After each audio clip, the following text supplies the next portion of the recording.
Patrick Moulard, directeur d'exploitation de la société Montelec à Antibes. Je m'appelle Silvio Di Benedetto, je suis responsable BE. Je suis un ingénieur en ingénierie électrotechnique.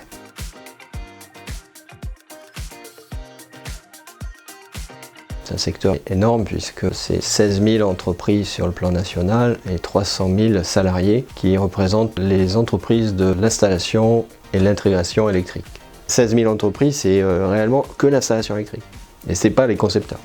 Nous avons besoin donc de dessinateurs projeteurs pour accompagner nos chantiers, nos réalisations d'opérations. Donc c'est un métier aujourd'hui qui est en pleine évolution avec de grosses perspectives, puisque la maquette numérique, qui est aussi un des items de cette formation, est un passage obligé, je dirais, par rapport au métier et à l'accompagnement en tout cas de nos opérations et la demande de nos clients dans le futur, dans les années futures. La mission, c'est essentiellement produire des documents qui sont d'exécution pour le bon déroulement du chantier, donc des plans, des schémas, des bilans de puissance, de manière que le chantier se déroule dans le meilleur des manières. Une journée type, c'est essentiellement récupérer les informations qui viennent des responsables de chantier. Le matin, par exemple, en regardant les mails qu'on reçoit, et on essaye de les finaliser. Après, on est amené à faire du dessin ou des notes de calcul et répondre essentiellement aux différents intervenants. Ça peut être des architectes, ça peut être des sociétés de grosses œuvres qui nous interpellent pour un échange de documents. Après, on peut être appelé à se déplacer sur le chantier. Normalement, il y a souvent des réunions de synthèse avec les différents corps d'État. Donc la présence du responsable BE en électricité est essentielle pour se coordonner avec les autres.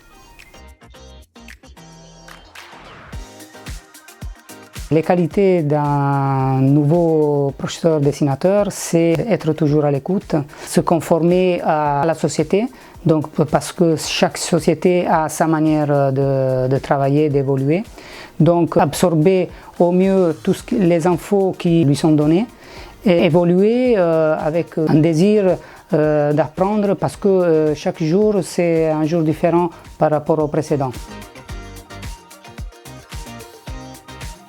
Les premiers interlocuteurs essentiellement sont les collaborateurs internes à la société, donc conducteurs de travaux, chefs de chantier.